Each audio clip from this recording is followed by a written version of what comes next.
ওয়ালাউ আন্না আহলাল কুরা, আর যদি এই জনপদের লোকেরা, এই জনপদ কোনটা? এই আয়াত যেই দেশে তেলাওয়াত করা হবে ওই দেশের জনপদকে বুঝাবে। আবার আহলুল কুরা জনপদ বলতে এক কথায় সারা পৃথিবীকে আল্লাহ বুঝাচ্ছে। কথা শুনতেছেন আমার? এই জনপদের লোকেরা যদি দুইটা কাজ করে, এক নাম্বার হলো আল্লাহর উপর ঈমান আনে আর আল্লাহকে ভয় করার নীতি অবলম্বন করে, তাহলে আমি আরশের মালিক রব্বুল আলামিন আকাশ আর জমিনের সব বরকতের দরওয়াজা খুলে দেব। যে ব্যাংকগুলি খালি হয়ে গেল এগুলি আবার ভর্তি করে দিব। যে জিনিসপত্রের দাম বাড়লো এগুলি আমি আল্লাহ কমাইয়া দিব। যে গরুর গোশত 400 থেকে 300 থেকে 800 হয়ে গেল, আমি আল্লাহ পাক গরুর উৎপাদন বাড়াই আবার এই গোশতকে 500 টাকা নিয়ে আসবো। বরকত দেওয়ার মালিক কে? আরো জোরে গণ আল্লাহ তাআলা। তাহলে কাজ করতে হবে দুইটা। ভাই বলেন তো কয়টা? এক নম্বরে আল্লাহর প্রতি ঈমান, দুই নম্বরে ঈমান আনার পরে আল্লাহকে ভয় করে চলতে হবে। শুধু আল্লাহর প্রতি ঈমান আনবে আর আল্লাহকে ভয় করবে, এই যে আপনাদের মসজিদের ইমাম আবুল কালাম সাহেব, আপনারা না কিন্তু, কারণ তিনি মসজিদের ইমাম, তাকে বেতন দিয়ে রাখছি, তারা ভাত খাওয়াই, তিনি আল্লাহর প্রতি ঈমান আনবেন, তিনি আল্লাহকে ভয় করে চলবেন। আর আমরা মসজিদের কেশিয়ার, মোতোয়াল্লি, মুসল্লি, আমরা জন্মের মতন আমরা সুদ খাবো, ঘুষ খাবো, জায়গা জমিনে আইল ঠেলবো, মানুষের গাছে নারকেল চুরি করব, হাঁস চুরি করে খাই আলামো। আমাদের তো আল্লাহর উপর ঈমান আর ভয় করার দরকার নাই। কি কোন বিষয় কি এরকম না? ইমাম যেমন আল্লাহকে ভয় করে না চললে, তার জামা কাপড় ঠিক না থাকলে, তার ঈমান ঠিক না থাকলে, ঈমান সুদ ঘুষ খাইলে ওর যেমন ইমামতিতে রাখবেন না, তেমন করে আমি আপনি যদি আল্লাহর উপর পূর্ণ ঈমান না আনি, আল্লাহকে ভয় করে না চলি, তাহলে আল্লাহ তার বান্দার খাতায় আমার আপনার নাম রাখবেন না।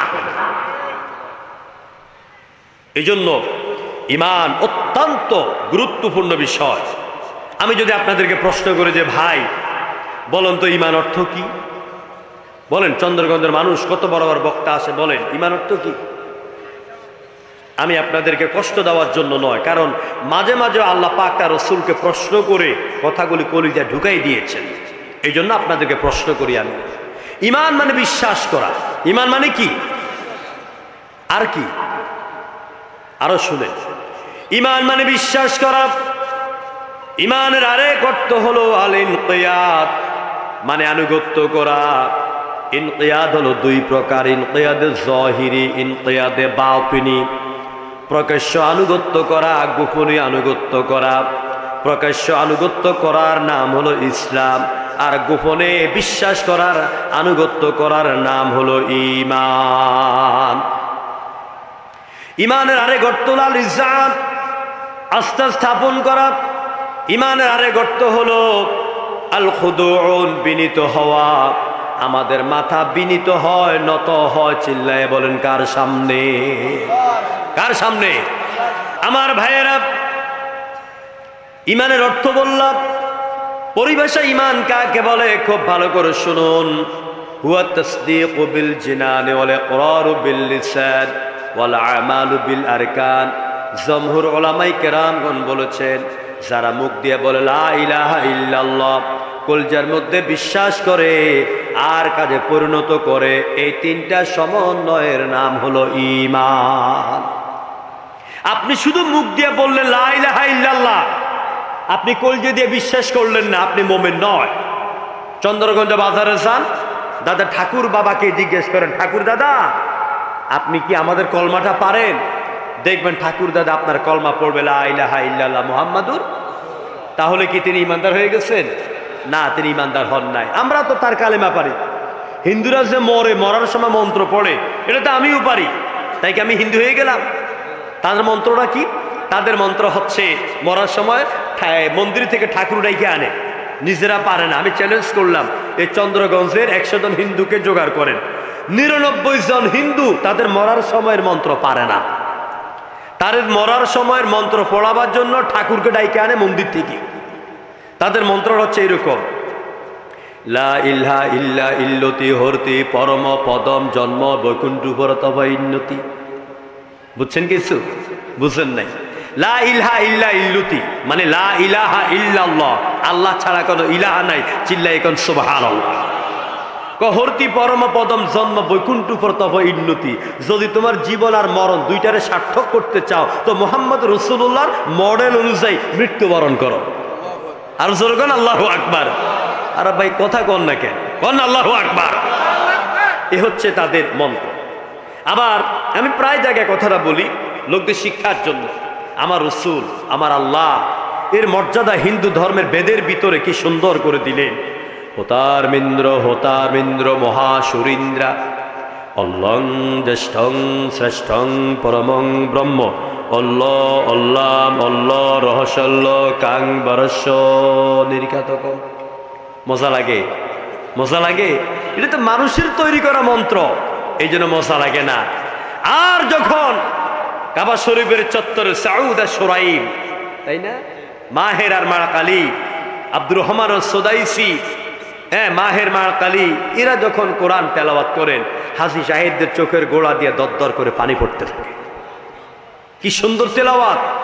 আলহামদুলিল্লাহি রাব্বিল আলামিন আর রহমানির রহিম মালিকি ইয়াউমিদ্দিন ইয়্যাকা না'বুদু ওয়া ইয়্যাকা নাস্তাঈন ইহদিনাস সিরাতাল মুস্তাকিম সিরাতাল লাযীনা আন'আমতা আলাইহিম গায়রিল মাগদুবি আলাইহিম ওয়ালাদ-দাল্লিন।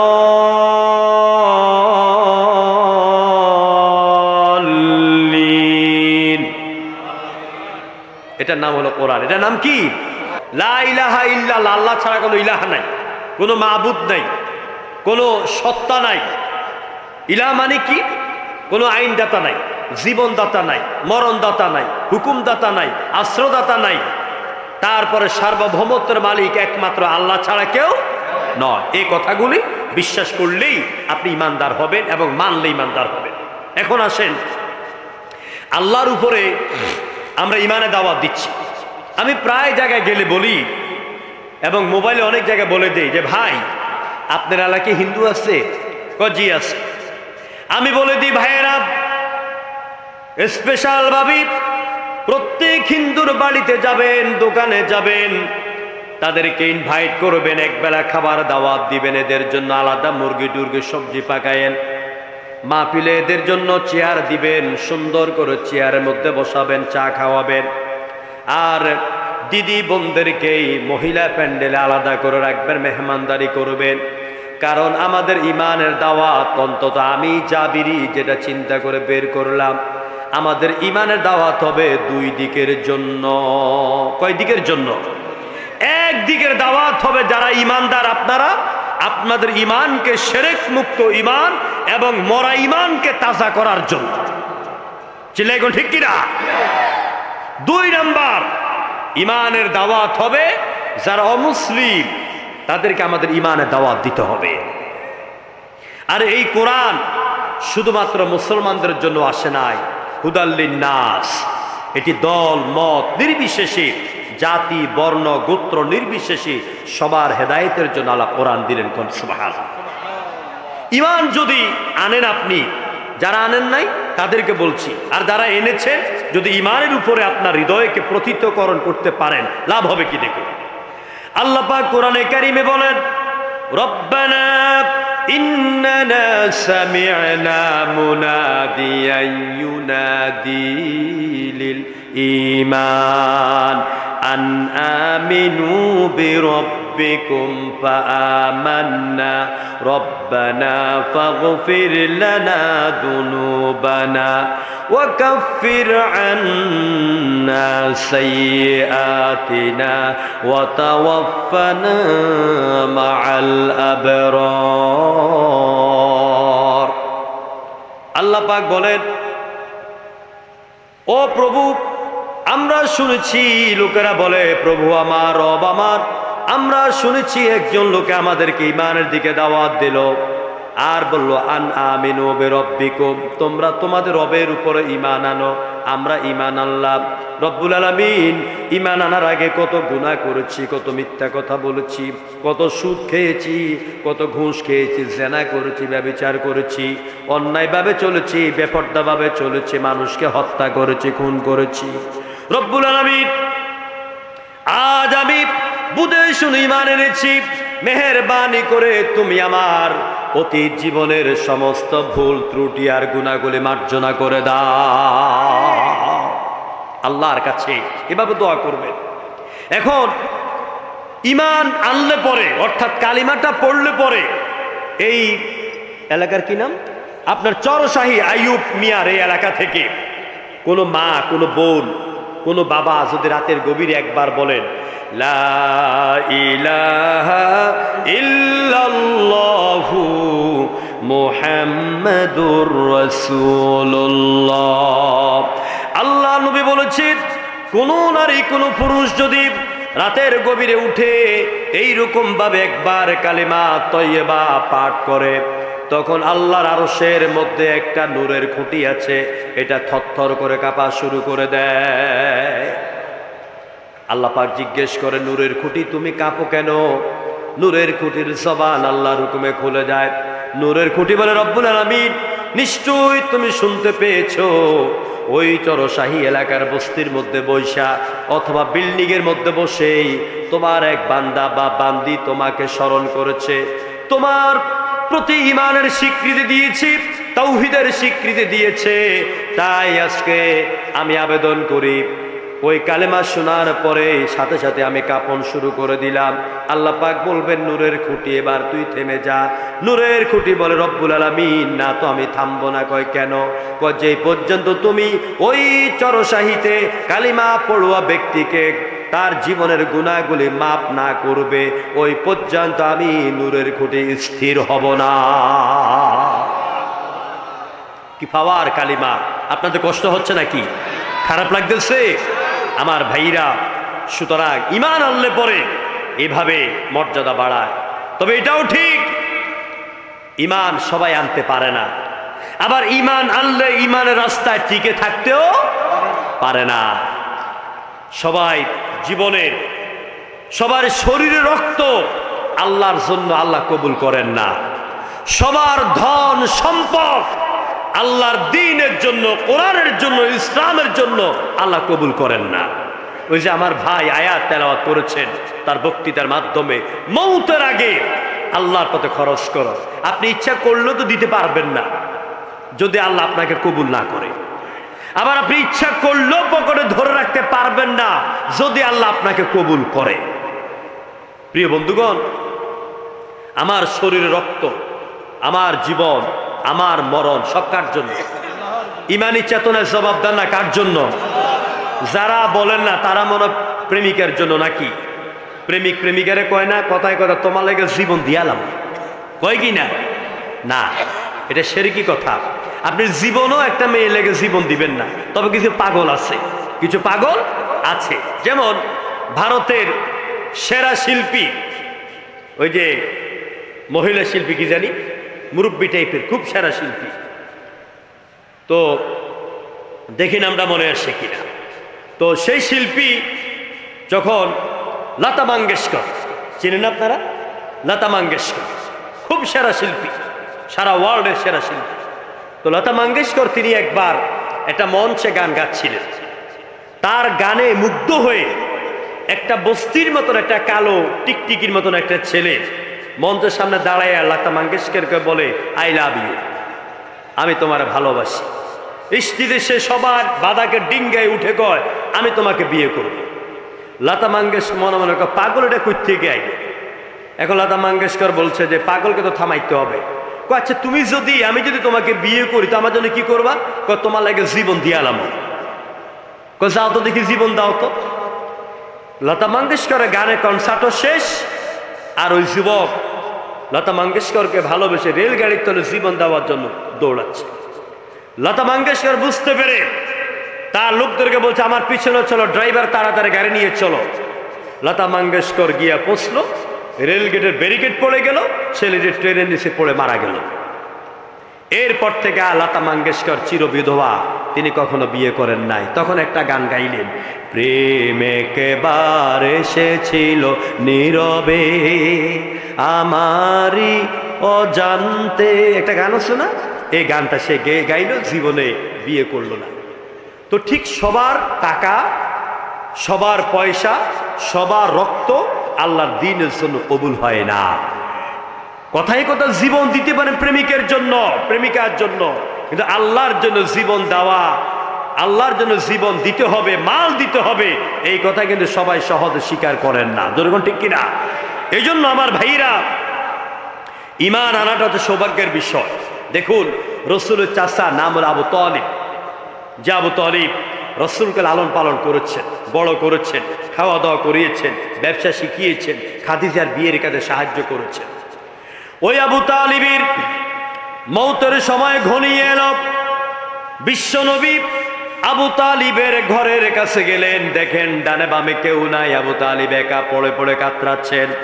ঘরের ভিতরে ঢুকে দরজা বন্ধ করে দিয়া তিনি চাচার কানে কানে বললেন, চাচা গো, আশেপাশে কেউ নাই, আমার কানটা তোমার দুইটা ঠোঁটের সাথে লাগাইয়া দিলাম, তুমি শুধু চুপি সারি একবার কালেমা পড়ো, আমি মুহাম্মদ রাসূলুল্লাহ তোমাকে ওয়াদা দিচ্ছি, কিয়ামতের দিন তোমার জান্নাতের জামিনদার আমি হয়ে যাব। চাচা জবাব দিচ্ছেন, ভাতিজা আমি জানি তুমি হক নবী, কোরআন হক, ইসলাম হক, কিন্তু ভাতিজা আমি পারবো না বাপ দাদার ধর্মের চুনকালি মেখে তোমার ধর্ম গ্রহণ করতে। যেরকম নাউযুবিল্লাহ। হুজুরের মন খারাপ হয়ে গেল।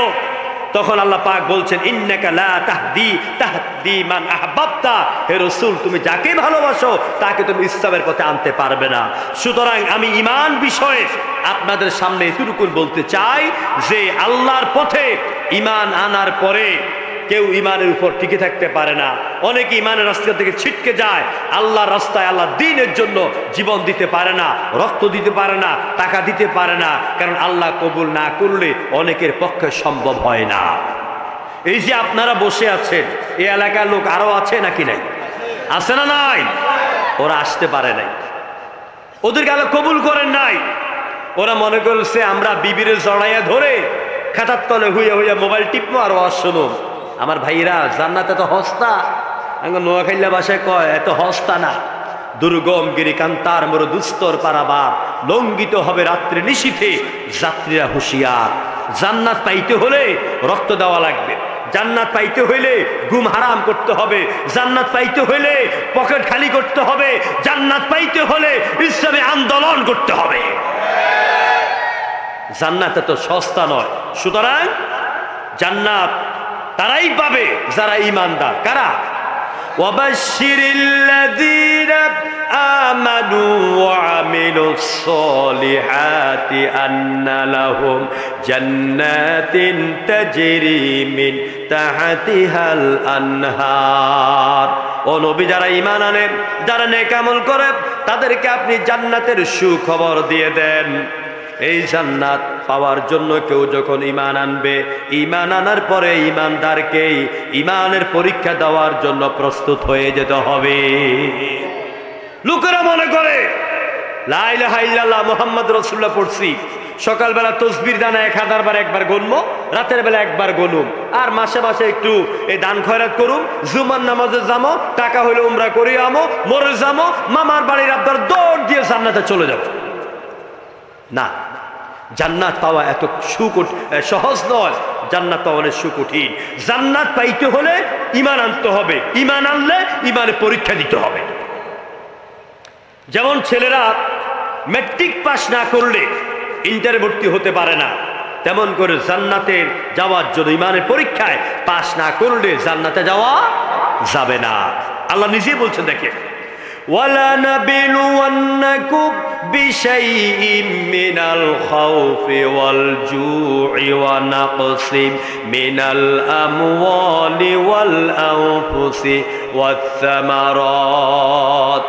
আমার আল্লাহ রাব্বুল আলামিন বলেন, আমি অবশ্যই তোমাদেরকে পরীক্ষা করব, তোমাদের জান দিয়া, তোমাদের মাল দিয়া, তোমাদেরকে গ্রেপ্তার করা হবে, ঘরের মধ্যে তোমাদেরকে ঘুমাইতে দেবে না, স্কুল কলেজে ক্লাস করতে দেবে না, তোমাদের ছাত্র জীবন নষ্ট করে দিবে, হাতের আঙ্গুল ভেঙে ফেলবে, চোখ উপড়ায় ফেলবে।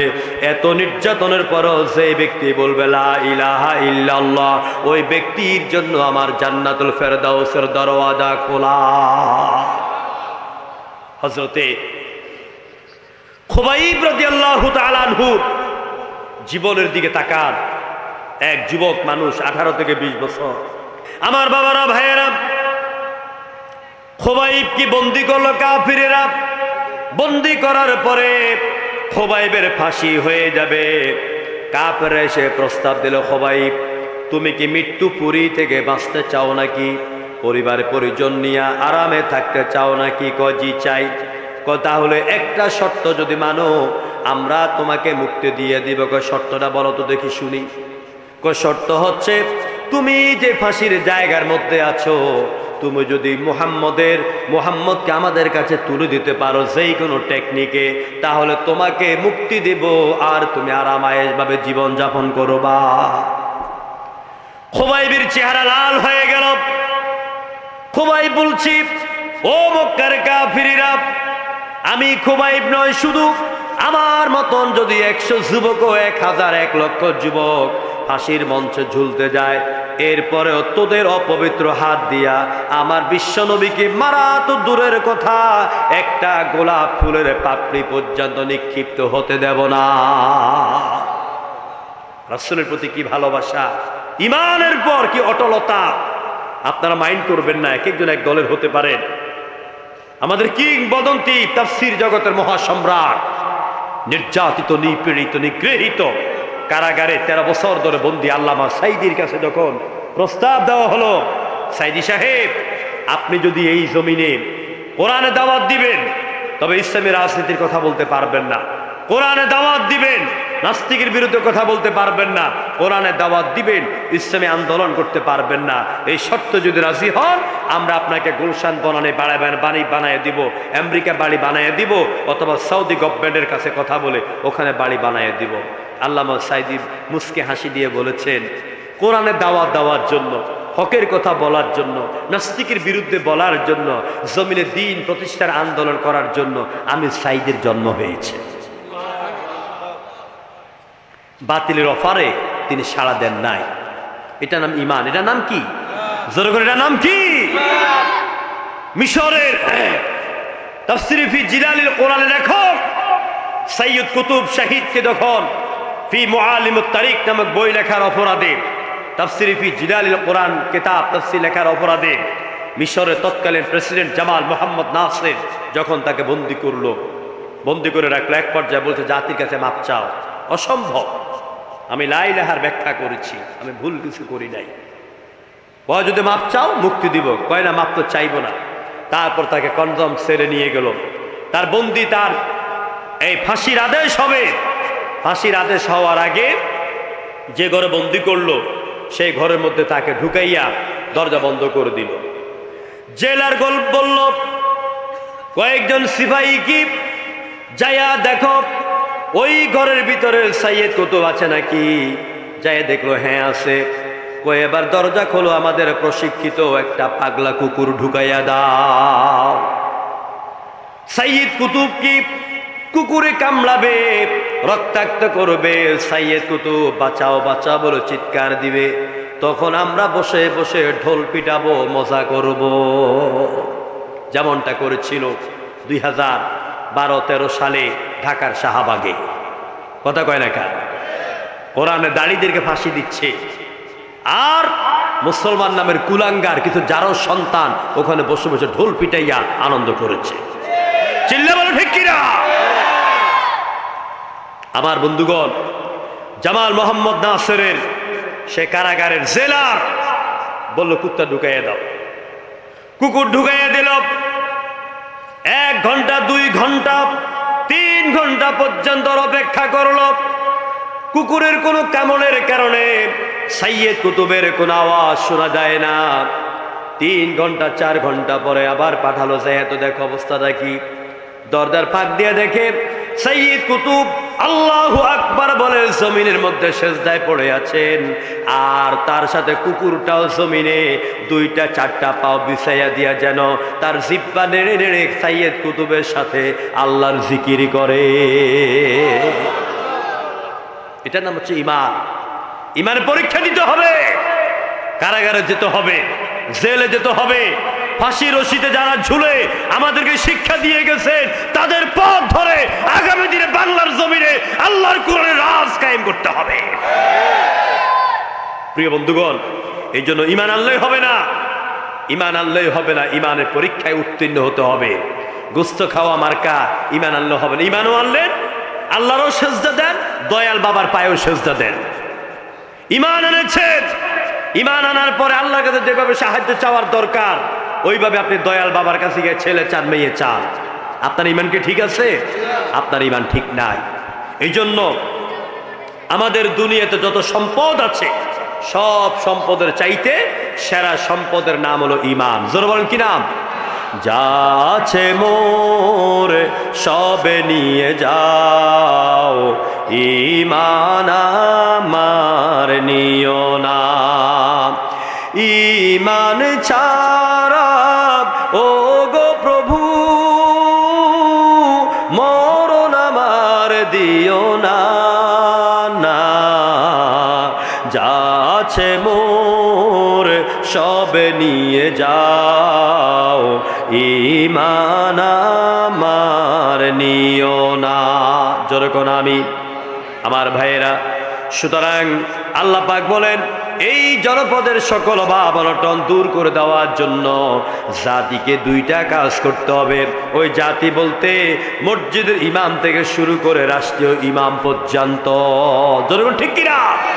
মসজিদের ইমাম যেভাবে আল্লাহর উপর শিরক মুক্ত ঈমান আনবেন, আল্লাহকে ভয় করে চলে ইমামতি করবেন, ঠিক গোটা দেশ হচ্ছে মুসলমানদের জন্য বড় মসজিদ।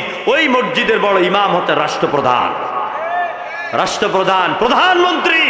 তাদেরকেও যদি এমপি মন্ত্রী যা আছেন, সচিবালয় মন্ত্রণালয়, তাদেরকে আল্লাহর প্রতি পূর্ণ ঈমান লাগবে এবং আল্লাহকে ভয় করার নীতি অবলম্বন করলেই এই জাতির দুঃখ দূর হয়ে যাবে কোন ইনশাআল্লাহ। তাহলে এক নম্বরে ঈমান আনতে হবে। দুই নম্বরে ওয়াত্তাকাও, আল্লাহকে ভয় করতে হবে। এখন আসুন, তাকওয়া কাকে বলে? তাকওয়া শব্দের অর্থ হচ্ছে বিরত থাকা। তাকওয়া শব্দের অর্থ হচ্ছে আপনার আত্মরক্ষা করা। তাকওয়া শব্দের অর্থ হচ্ছে নিজেকে বাঁচানো। যেমন আমরা প্রতিদিন নামাজের পরে আল্লাহর কাছে দোয়া করি, রব্বানা আতিনা ফিদ দুনিয়া হাসানাতাও। এটা পারেন না সবাই? এটা দোয়া, বলেন সবাই আমার সাথে, রব্বানা আতিনা ফিদ দুনিয়া হাসানাতাও ওয়া ফিল আখিরাতি হাসানা ওয়া কিনা আযাবান নার। এর অর্থ হলো, আয় আমার রব, তুমি আমাকে দুনিয়ার কল্যাণ দাও, আমাকে পরকালের কল্যাণও দাও, আর কিয়ামতের কঠিন ময়দানে জাহান্নামের আগুন থেকে আমাকে বাঁচাইয়া দাও। ওয়া কিনা আযাবান নার। আল্লাহর কাছে জাহান্নামের আগুন থেকে মুক্তি চাইবেন বেশি বেশি, আর জাহান্নাম এর চাইতে আরো, জান্নাত এর চাইতে আরো বেশি চাইবেন। বলবেন আল্লাহুম্মা আজিরনি মিনান নার। কি বলবেন? বলেন সবাই, আয় আল্লাহ আমাকে জাহান্নামের আগুন থেকে রক্ষা করো, বাঁচাও। এরপরে বলবেন আল্লাহুম্মা ইন্নী আসআলুকাল জান্নাহ। আয় আল্লাহ, আমি তোমার কাছে জান্নাত চাই। কোনটা? জান্নাতুল ফেরদাউস। বেশিটা চাইবেন, বড়টা চাইবেন। তো বড়টা না পাইলেও তো এটা কিনে দিয়ে একটা পাওয়া যাবে। রাসূলুল্লাহ বলছেন, তোমরা জান্নাতুল ফেরদাউস বেশি বেশি করে আল্লাহর কাছে চাও। আমার ভাইয়েরা, এই তাকওয়া ভালো করে শিখেন। তাকওয়া শব্দের এক অর্থ হলো ভয় করা। কোরআনে কারীমের মধ্যে আল্লাহ পাক বলেন, ইন্নাল্লাযীনা ইয়াখশাউনা রাব্বাহুম বিল গায়ব লাহুম মাগফিরাতুন ওয়া আজরুন আযীম।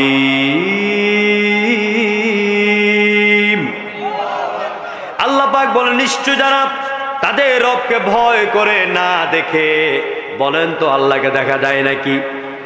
হ্যাঁ, দেখা যায়? ও যুবকেরা, আল্লাহ নবী বলেছেন, কিয়ামতের ময়দানে, হাসরের ময়দানে যেইখানে আল্লাহর আরশের ছায়া ছাড়া কোনো ছায়া থাকবে না, ওই হাসরের ময়দানে আল্লাহ পাক তার আরশের ছায়ার তলে 7 শ্রেণীর লোকদেরকে জায়গা করে দিবেন। কোন সুবহানাল্লাহ। যে হাসরের ময়দানে সূর্যের তাপ, বিশ্বনবীর হাদিসের মধ্যে 3 রকম বর্ণনা এলো। সূর্যের তাপ মাথার 1 বিঘত উপরে থাকবে, আরেক হাদিসে এলো 1 হাত উপরে থাকবে, আরেক হাদিসে এলো 1 কিলোমিটার উপরে থাকবে। অত কাছ থেকে সূর্য যখন তাপ দেবে তখন গুনাহগারদের, খুব ভালো করে শুনেন, কবিরা গুনাহগারীদের, নামাজ যারা ছেড়ে দিল তাদের, সুদ খাইলো, ঘুষ খাইলো, মিথ্যা কথা বলল, মিথ্যা বিচার করলো, কোরআন বিরোধী কথা বলল, কোরআন বিরোধী আন্দোলনের সাথে জীবনকে সম্পৃক্ত করলো, ধ্বংস করে দিল তাদের জীবন। ওই সব যুবকেরা কিয়ামতের দিন ওই সব মানুষদের মাথার চান্দি ফেটে, নাক দিয়া কান দিয়া মগজগুলি ভাতের মাড়ের মতন ছিটকাতে থাকবে। আমার আল্লাহ নবী বলেন ওই কঠিন ময়দানে আল্লাহ পাক 7 প্রকার লোকদেরকে আল্লাহর আরশের ছায়ায় জায়গা করে দিবে। এক প্রকারের মধ্যে হচ্ছে যারা ন্যায় বিচারক। যারা কারা? যারা ন্যায় বিচারক। আরে বিচারক, এক বিচারকের বাড়ির পাশে আমার গাড়ি ঠিক করায় ঢাকা বাড়ি দ্বারা, কয়দিন আগে দেখছেন? বিচারকে ক্ষমতার লোভে বাড়িও একটা পাইছে, বাড়িদার বাড়ি ওইটা পাইছে, এই বিচার কইরা বাড়ি পাওয়ার লোভে, ক্ষমতা পাওয়ার লোভে আপনার যারা কোরআনে দাঁড়ি তাদেরকে ফাঁসি রায় দিয়েছিল। পালাবার সময় 50 লক্ষ, 1 কোটি টাকা, 10 লক্ষ টাকা, 50 লক্ষ টাকা দিল, কাম হইল না। কলার বরগের মধ্যে শুইল, গাছের ভিতরে ঢুকলো, তারপরে মুক্তি পাইল না। জনগণ ঠিক কিনা? লোকেরা কয় বিচারপতি মানিক্যা, হ্যাঁ, কালা মানিক্যা। আমি মানিক্যা এই জন্য বলছি কারণ নাম বিজ্ঞান ঠিক না, তবে মানিক কিন্তু কোরআন হাদিসের ভাষায় এই নামটা আসে না, এর লেগে মানিক্যা কইছি আমি। প্রিয় ভাইরা, শেষ পর্যন্ত রক্ষা হইল? রক্ষা হইল না। বিচারক কয় প্রকার? আল কাজাউ সালাসা, বিচারক 3 প্রকার। 1 নাম্বার বিচারক সত্যটাও শুনে, মিথ্যাটাও শুনে, বাদীরটাও শুনে, বিবাদীরটাও শুনে, এরপর আল্লাহকে ভয় করে সঠিক ফায়সালা দেয়। আল্লাহ রসুল বলেছেন এই বিচারক থাকবে ফিল জান্নাহ, আল্লাহর জান্নাতে। 2 নম্বরে আরেক বিচারক আছে, যে ব্যক্তি বাদীরটাও শুনে, বিবাদীরটাও শুনে, শুননা যেই দিকে মোটা অঙ্কের টাকা পায় ওই দিকে রায় দিয়ে দেয়। যেরকম ঠিক কিনা? ওই দিকে রায় দিয়ে দেয়। এই বিচারক হচ্ছে জাহান্নামী। 3 নম্বর বিচারক হচ্ছে বাদীরটাও শুনো না, বিবাদীরটাও শুনো না, যেই দিকে, মাশাআল্লাহ, মাসুম বিল্লাহ ভাই আমার এই এলাকার নক্ষত্র, আল্লাহ তাকে নেক হায়াত দান করে বলে আমিন। অনেক সুন্দর আলোচনা করে আপনাদের এলাকার নক্ষত্র, আমার অত্যন্ত ইচ্ছেন, আমার প্রিয় ভাই। আপনারা মনে করুন এত বড় বড় বেড়া আমি আর ছোট কেমনে? আমার ভাইয়েরা, আমি আগেই বলেছি 29 বছর আল্লাহর কোরআনে খেদমত করাচ্ছেন, আলহামদুলিল্লাহ। প্রিয় ভাইয়েরা, আমি অনেক ভালোবাসি ঢাকা। আমি যে রয়্যাল মসজিদে ছিলাম সেই মসজিদের পাশে কি নাম জানি, ও জিগাতলা 3 মাজার মসজিদের খুব পপুলার খতিব, আল্লাহ তাকে হায়াত তাইয়্যিবা দান করুন, আমরা বলে আমিন।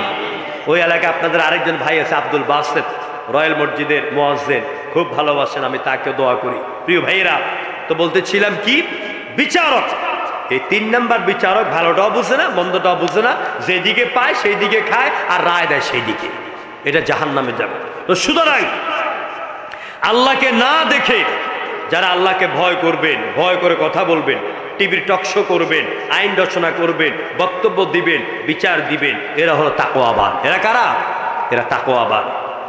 এই তাকওয়া, শরীয়তের পরিবেশে তাকওয়া কাকে বলে? ইবনে আব্বাস রাদিয়াল্লাহু তাআলা আনহু বলেন, যারা ঈমান আনার পাশাপাশি শিরক ও কবিরা গুনাহ এবং অশ্লীল কাজ থেকে বেঁচে থাকার পাশাপাশি আল্লাহর হুকুম পালন করেন তাদেরকে বলা হয় মুত্তাকি। তাদেরকে কি বলা হয়? তাদেরকে বলা হয় মুত্তাকি। তারা পরহেজগার। আমার দেশের পরহেজগারের অভাব নাই। আমরা ঢাকা শহরে গুলশান সকালবেলা যখন লেগের পাড়ে হাঁটি তখন দেখি ইয়া লম্বা পাঞ্জাবি, ইয়া লম্বা তসবি, ইয়া লম্বা পাগড়ি, মসজিদের সেক্রেটারি, কেশিয়ার, হাঁটতে হাঁটতে তসবিরে ফাঁসার মধ্যে বাড়ি দেন আর হাঁটেন, খোঁজখবর নিয়ে গেল রমরমা সুদের ব্যবসা করে। ঠিক না? এরকম মোত্তাকিতে আমাদের দেশ ভরা, মনে কষ্ট নিয়েন না। মসজিদের খতিব রেখেছেন, মসজিদের খতিব ওয়াজ করল আজকে সুদের বিরুদ্ধে। কেশিয়ারের রাস্তার মধ্যে যাইয়া দিল, হুজুর আপনি জানেন আমি একটু আধটু খাই, তাই বলে লোকদের সামনে আমার এত অপমান করছেন, খতিবগিরি কেমনে করেন আমি দেখব। পরের দিন আবার খতিব সাহেব ন্যায় বিচার নিয়ে ওয়াজ করলেন। মসজিদের সেক্রেটারি বিচার আচার করে, 2 নাম্বারই করে, পথের মধ্যে যাইয়া ধরে, আপনি জানেন আমি এদিকটা ওই দিক করি, ওই দিকটা এই দিক করি, তাই বলে কি লোকদের সামনে আমাকে লজ্জা দিতে পারেন? কেমনে খতিবগিরি করেন আমি দেখুন। ঠিক না? এরকম আছে না? এবারে খতিব বেদিশা হইয়া কি করবে, ওয়াজে বন্ধ করে দিচ্ছে। মসজিদের ওয়াজে করে না, ওয়াজ করলে তো আমার চাকরি যাবে। আমার বন্ধুগণ, আল্লাহকে এটা ভয় নয়, আল্লাহকে ভয় করতে হবে কলব দিয়া। কলবের জায়গায় কি চেহারা না কলব? আত্তাকওয়া হাহুনা, রাসূল বলছেন আত্তাকওয়া হাহুনা, আত্তাকওয়া হাহুনা 3 বার বলেছেন। তাকওয়ার জায়গা হলো এটা, তাকওয়ার জেনারেটর এটা। জেনারেটর যদি সচল হয় লাইট জ্বলবে, জেনারেটর নষ্ট হইলে লাইট একটাও জ্বলবে না। এই জন্য আল্লাহর কাছে দোয়া করবেন, আল্লাহুম্মা জাআল ফি কলবি তাকওয়াহা ওয়া সামঈ ওয়া বাসারি ওয়া নূর ওয়া ফাওকি ওয়া তাহতি ওয়া কদমি নূরা। আল্লাহ আমার নিচে নূর দাও, মাথার উপরে নূর দাও, চোখে নূর দাও, হাতে নূর দাও, পায়ে নূর দাও, আমার জিহ্বার মধ্যে নূর দাও। তার মানে আল্লাহ আমার জিহ্বাকে তোমার অনুগত বানাও, আমার হাতকে তোমার অনুগত বানাও, আমার চেহারাকে তোমার অনুগত বানাও, আমার চোখের চাহনিকে তুমি অনুগত বানাও, আমার মেমোরি চিন্তা শক্তিকে তোমার কোরআনের জন্য কবুল করে নাও। এভাবে আল্লাহর কাছে দোয়া করতে হবে। তাকওয়া নিয়ে কথা বলে ঘন্টার পর ঘন্টা লাগবে। আমি শুধু এতটুকুন বলবো, আলোচনা শেষ করে দিব। যিনি তাকওয়া অবলম্বন করে, তাকওয়া তো বুঝছেন কাকে ভয় করা? কোন চেয়ারম্যান, মন্ত্রী, এমপি না। আমি কোন চেয়ারম্যান, কোন মন্ত্রী, কোন এমপিকে আমি ভয় করে কথা বলি না। আমি মানে সব আলেমদের কথা বলছি, তাকওয়াবানদের কথা বলছি। বিগত 15 বছরে 7 মাসে এই মাসুম বিল্লাহ কথা বলেছে, আমরা কথা বলেছি, আমাদের অনেক ভাই কথা বলেছেন। আমরা ভয় করেছি একমাত্র আল্লাহকে। জনগণ কাকে? আল্লাহকে। এই চন্দ্রগঞ্জে তো অনেক মাহফিল হতে দেয় নেই, আছে না এরকম? আল্লাহকে ভয় করে আমরা কথা বলেছি। আল্লাহকে মেরে ফেলেছেন। আমার নামে মামলা ছিল 60টা। কয়টা? 60টা মামলা ছিল। আমি কক্সবাজার মাহফিল করি, আমারে মামলা দিছে, আমি গুলশানে গাড়ি পড়াইছি। তো 60টা মামলা থেকে 6টা মামলা এই গত 10 নভেম্বর মুক্তি পাইছি, এখনো একটা ঝুলন্ত অবস্থায় আছে। আমার ভাইরা, এইভাবে আমরা আলেমরা অনেক নির্যাতিত হয়েছে, নিপীড়িত হয়েছি। আমার মা 2023 সালে 17 মার্চ মারা গিয়েছে। মা বলেছে, আমি তোমাকে আল্লাহ রাস্তা কোরবান করে দিলাম, যতক্ষণ পর্যন্ত কথা বলবা, কোরআনের হক কথা বলবা, জীবন মরণ আল্লাহর হাতে। প্রিয় ভাইরা, সে মায়ের জন্য দোয়া করি, রব্বির হামহুমা কামা রব্বায়ানি সগীরা। কথাটা আমি এই জন্য বললাম, যারা আল্লাহকে ভয় করে চলেন, আল্লাহকে ভয় করে সমাজে নেতৃত্ব দিবেন, আল্লাহকে ভয় করে বিচার আচার করবেন, আল্লাহকে ভয় করে রাজনীতি করবেন, আল্লাহর রাজনীতি করবেন, আল্লাহকে ভয় করে জীবন সংসার পরিবার আপনি চালাবেন, আপনার মর্যাদা বাড়াইয়া দিবেন কে? আরো জোরে কোন? আল্লাহ পাক বলেন সূরা হুজরাতের 13 নম্বর আয়াতে, ইন্না আকরামাকুম ইনদাল্লাহি আতকাকুম, নিশ্চয়ই আল্লাহর নিকট সর্বাধিক সম্মানিত ব্যক্তি ওই ব্যক্তি যে অধিক পরিমাণে কাকে ভয় করে। কারে ভয় করে? ও যুবকেরা, আল্লাহকে যদি ভয় করে যৌবনের রক্তগুলিকে সঠিক পথে প্রবাহিত করতে পারো, যৌবনের হাসি তামসা চাহনি আর যৌবনের শক্তিকে যদি সঠিকভাবে পরিচালনা করতে পারো, তাহলে আরশের 7 ব্যক্তিকে যে আল্লাহ ছায়া দিবেন তার মধ্যে তুমি একজন। সুবহানাল্লাহ। একজন নারীকে একা পেলেন, ওকে ভোগ করার সব সুযোগ আছে, আপনিও কাপড় খুললেন, সেও কাপড় খুললো। এই অবস্থা যদি আপনি আল্লাহকে ভয় করে ওই পথ থেকে ফিরে আসেন, আপনার মতো যুবককে আল্লাহ জান্নাতে জায়গা করে দিবেন।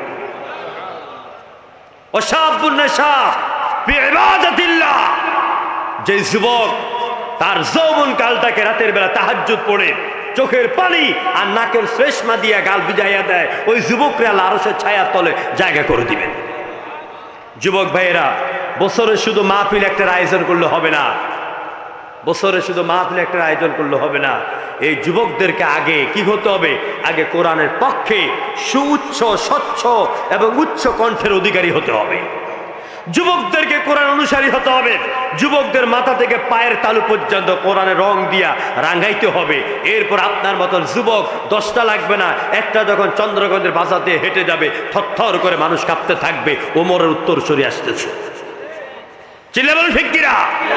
আপনি যুবক যদি মদের বোতল নিয়ে পড়ে থাকেন, আপনি যুবক যদি আরেক মেয়ের আঁচল ধরে টান মারেন, আপনি যুবক যদি অন্যায়ের পক্ষে স্লোগান দেন, আপনি যুবক যদি কোরআনের বিপক্ষে আপনি দেওয়া লিখন করেন আর বছরে মাহফিল একটা করেন, আপনার মাহফিলের 2 পয়সার দামও নাই। এই জন্য যুবক ভাইদেরকে তাকওয়ার পতাকা তলে আসতে হবে। হযরত ওমর রাদিয়াল্লাহু তাআলা আনহুর একটা ঘটনা বলে শেষ করছি, আপনারা জানেন, আবার মনে করে দিচ্ছি।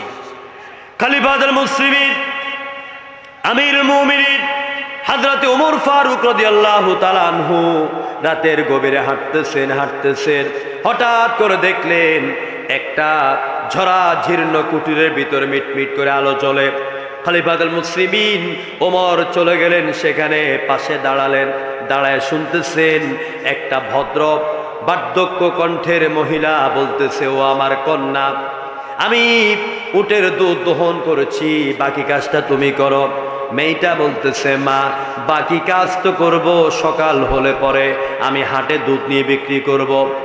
মেয়ের মা বলছে, মেয়ে, তুই কি জানিস না দুধ পেয়েছে 10 লিটার, পানি মিশাবি 10 লিটার, দুধ হবে 20 লিটার, আগামীকালকে সকালবেলা বিক্রি করলে প্রফিট ভালো পাবো।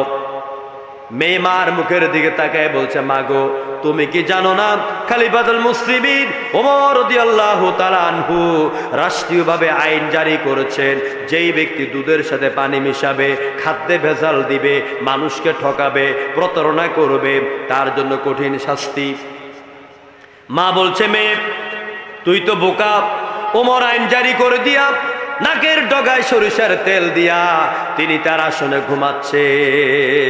আসলে ওমর কোথায়? ওমর কোথায়? ওই ঘরের পাশে দাঁড়িয়ে শুনতেছেন। মেয়ে এবার বলল, মাগু, ওমর নাকের ডগায় তেল দিয়ে ঘুমাইতে পারে, মনে রাখবা আমার আল্লাহ, ওমরের আল্লাহ নাকের ডগার মধ্যে তেল দিয়ে তিনি ঘুমান না। আল্লাহ কি ঘুমান? কথার জোরে কোন আল্লাহ ঘুমান? লা তাখুযুহু সিনাতু ওয়ালা নাওম। আমার এমন আল্লাহর ইবাদত আমরা করি যার চোখে কোনো তন্দ্রা নাই, যার কোনো ঘুম নাই। চিল্লায়ে এখন সুবহানাল্লাহ। মা, আল্লাহ তো ঘুমাচ্ছেন না। ওমর কোনো কথা বললেন না, মিটমিট করে টিপ টিপ করে তিনি চলে এলেন মদিনায়। আসার পরে সকালবেলা ফজরের নামাজ পড়ে ছেলেদেরকে ডাক দিলেন, ছেলেরা আমার কাছে আসো, তোমাদের মধ্যে বিয়ের বাকি কি? আব্বা, আমি একটা মেয়ে আমি পছন্দ করেছি, বিয়ে করবে? আমার তো বয়স নাই, থাকলে আমিই করতাম। ওই একটা মেয়ে আছে বস্তির মধ্যে। চিল্লায় কোন সুবহানাল্লাহ।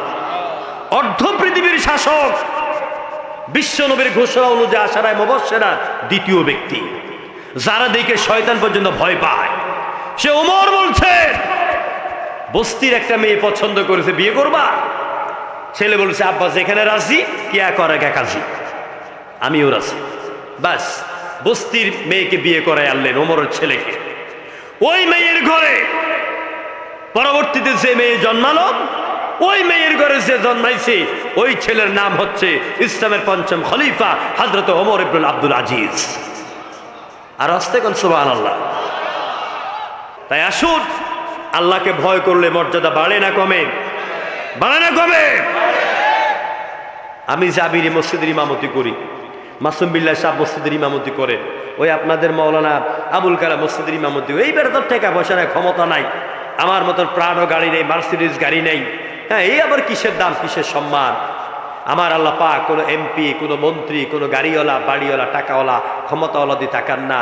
আমার আল্লাহ তাকান যে ব্যক্তি মোটা চাউলের ভাত খায় রাতের বেলা আরামের নরম বালিশ পায় না, ইটের মতন শক্ত একটা বালিশ মাথার নিচে দিয়া কোন রকম সিরা খাতা গায়ে দিয়া রাত কাটায়। আর রাতের বেলা উঠে তাহাজ্জুদ পড়ে চোখের পানি দিয়ে দাড়িগুলো ভিজায়, 5 ওয়াক্ত ফরজ নামাজ পড়ে, হালাল খায়, হারামকে লাথি মারে। আল্লাহ পাক বলে ওই মন্ত্রীর চাইতে, এমপির চাইতে এই ভাঙ্গা করে লোকটার মর্যাদা আমি আল্লাহর কাছে বেশি, একমাত্র আমি আল্লাহকে ভয় করার কারণে। কথা আমার শেষ। ঈমান আনতে হবে কার উপর? ভয় করবেন কাকে? আল্লাহকে ভয় করেন কিনা আমি সাইফুল থেকে খবর নিব আগামীকাল। কেমনে করবেন? আল্লাহকে ভয় করে আজকে ফজরের আজান যখন হবে ঘুম থেকে উঠে জামাতের সাথে নামাজ আদায় করতে পারবেন কিনা? সিলেক্ট করতে পারবেন কিনা? আমি এখন ওয়াদা করাচ্ছি না। আমার দেশের লোকেরা তো আজানে বুঝে না, আজানে বুঝে না, জবাব কিসের দিবে? মুয়াজ্জিনে কি সুন্দর করে ডাকে, যুবকের দোকানে বসে বসে চা খায়, আড্ডা মারে, তাস খেলে, আকিস বিড়ি খায়, নাকি আকিস বিড়ি, আবুল বিড়ি তো মনে এখন নাই, আকিস বিড়ি খায়, খাইয়া নাকে দেব দাকে 2 ছিদ্র দিয়ার মুখ দিয়া ধোঁয়া ছাড়ে, মঙ্গল গ্রহে ধোঁয়া গেছে কি এমনি সাইডে চুপ হয়ে যাইয়া দেয়। আমি তো পারি না, আপনাকে রফিকুল আফসারি ভালো করে দেয়। আমার ভাইরা তুই এরকম ছু করে চাইয়া থাকে মঙ্গল গ্রহে ধোঁয়া গেছে কিনা। এই যে আপনি বিড়ি খাইয়া, সিগারেট খাইয়া, তামাক খাইয়া ওযু করলেন, আপনি বলেন তো আপনার মুখ থেকে গন্ধটা চলে গেছে? পায়েস খাইলে কি লগে লগে গন্ধ চলে যায়? খেজুরের রস খাইলে সাথে সাথে গন্ধ চলে যায়? তো আপনি এটা তামাক খেয়েছেন, আপনার মুখ থেকে গন্ধ যাচ্ছে না। এখন আপনি কুলি করে ওযু করে নামাজে দাঁড়াইলেন, আল্লাহু আকবার, সুবহানাকা আল্লাহুম্মা বিহামদিকা পড়তেছেন, সুবহান রাব্বিল আলা পড়তেছেন, মুখ থেকে বাত বাত করে এই বিড়ির গন্ধ বাইর হয়। পাশে যে 2 ভাই, তার জীবন চলে যাচ্ছে, ওই দুজন তো সিগারেট খায় না, বিড়ি খায় না। ফেরেশতা আইলো, উলাইকা আলাইহিম সালাওয়াতুম মির রাব্বিহিম ওয়া রাহমা। ফেরেশতা আসলো, আয়েশা কয় আল্লাহ এখন খবিসের কাছে আমারে পাঠাইছো, ওর মুখের গন্ধ তো আমার জীবন চায়। ফেরেশতা তো আর আকিস বিড়ি খান না, 2টা টান দেওয়ার লাগিয়া। জনগণ ঠিক কিনা? আল্লাহ কয় তুমি চলে আসো, এই বান্দার কাছে থাকার অনুমতি নাই। তাহলে আপনার নামাজ হচ্ছে না, রহমত নাজিল হচ্ছে না। এই নামাজও পড়েন, আবুল বিড়িও খান, ঠিক মতো কেরাত শুদ্ধ হয় না, ঠিক মতো অজু পারেন না, অজু করে কেনুর এখান দিয়ে শুকনা থাকে, পায়ের পিছনে গিরা দিয়ে শুকনা থাকে, অজু করেন, অজুর ফরজ করে তাও জানেন না, আল্লাহু আকবার নামাজ পড়তেছেন। এই জন্য এই নামাজি নামাজ থেকে বের হওয়ার পরে আরেকজনের জুতা চুরি করে। জনগণ ঠিক কিনা? জুতা চুরি করে। এই নামাজি বিচার করে 2 নাম্বার, এই নামাজি ঘুষ খায়, এই নামাজি সুদ খায়, এই নামাজি তিনি হাজী সাহেব, তার সাথে তার বউ চলে, মাথার মধ্যে বোরকা নাই, পর্দা নাই, বুকে জিলবাব নাই। অথচ আল্লাহ বলছেন ইন্নাস সালাতা তানহা আনিল ফাহশাই ওয়াল মুনকার, নিশ্চয় নামাজ নামাজি ব্যক্তিকে জাহান্নামের আগুন থেকে বাঁচায় রাখে। আসুন আমরা আল্লাহকে ভয় করি, আল্লাহর উপর ঈমান আনি, তারপরে আমরা 5 ওয়াক্ত নামাজ সঠিকভাবে আদায় করব।